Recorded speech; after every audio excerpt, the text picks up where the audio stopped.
اعوذ بالله من الشیطان اللعین الرجیم. بسم الله الرحمن الرحیم.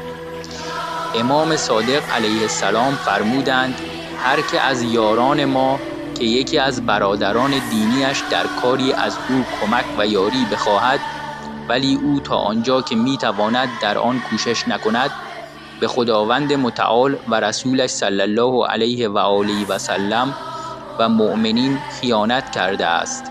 ابو بصیر میگوید عرض کردم مقصود شما از مؤمنین چه کسانی اند؟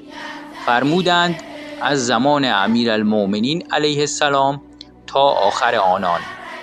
کتاب شریف اصول کافی، کتاب الایمان و الکفر، ترجمه مصطفوی، جلد 4، صفحه 67.